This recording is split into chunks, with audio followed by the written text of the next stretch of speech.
Yoga is beyond the self.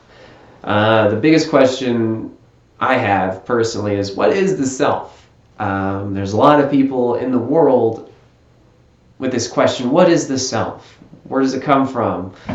Uh, what is it really? Why is it here? Why don't we know more about it? Where is it sitting in our body? Is it in our body or is it somewhere else? Does it matter if it has a small s or a big S? Who is myself? Who is yourself? What is the self exactly? That is a great question, and something that nobody can answer. Just like, what are thoughts made of? These things are simply ours, and we don't exactly know what they are.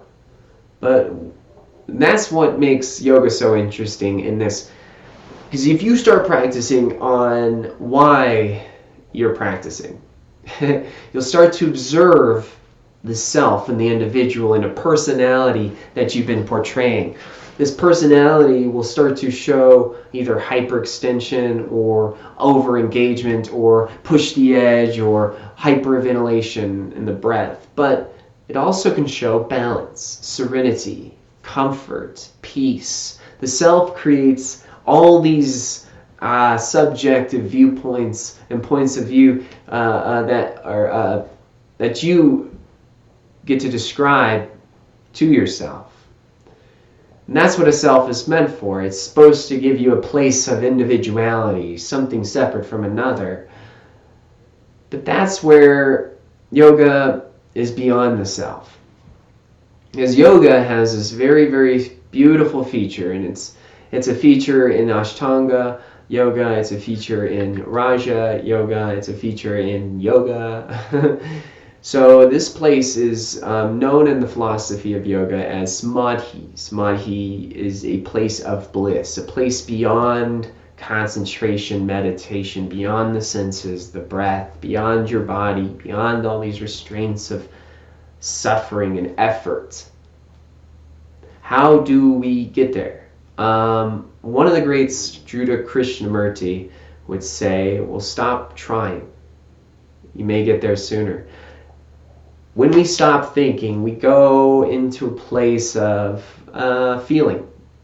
Now, describing this may not be the best for each of us, each person, so make sure you find out what it means to go beyond the self for yourself. Let's focus on bliss.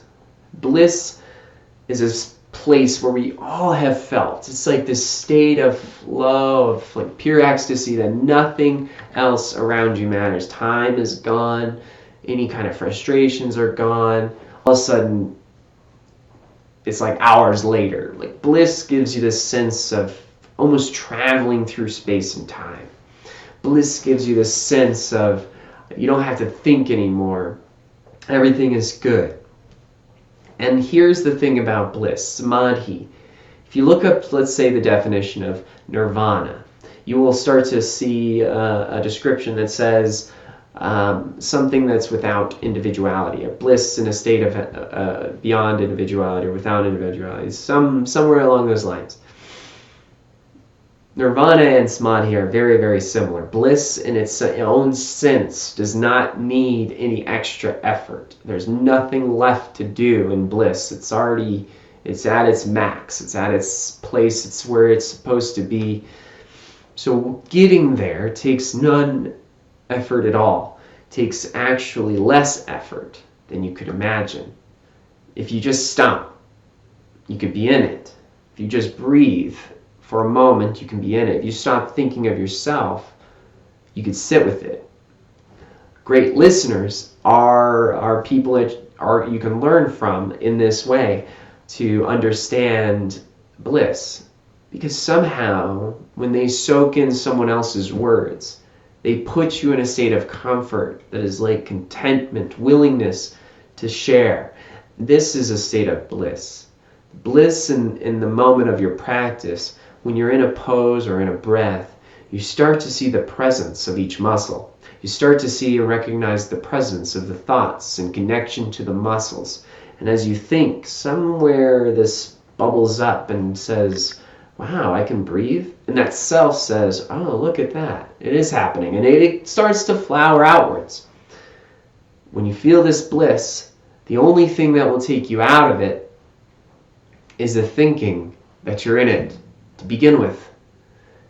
Very funny game it is. But as you practice your yoga, the more you restrain yourself to be kind under those circumstances that you feel like you are not in the pose right, or if you feel like you're not breathing correctly, you're going to reach a place where your senses start to meld. You start to see them all as one, which they already are. And that gives you this level of concentration that you can then explore into deeper meditation, which meditation is the effort of non-effort. And how do you get to this place? Well, by literally doing nothing. Not thinking, just existing, just being, just breathing, just finding, just seeing, just observing, just watching. And if that puts you in a state of bliss just to watch, then just watch. Watch your muscles contract. Watch your brain fire.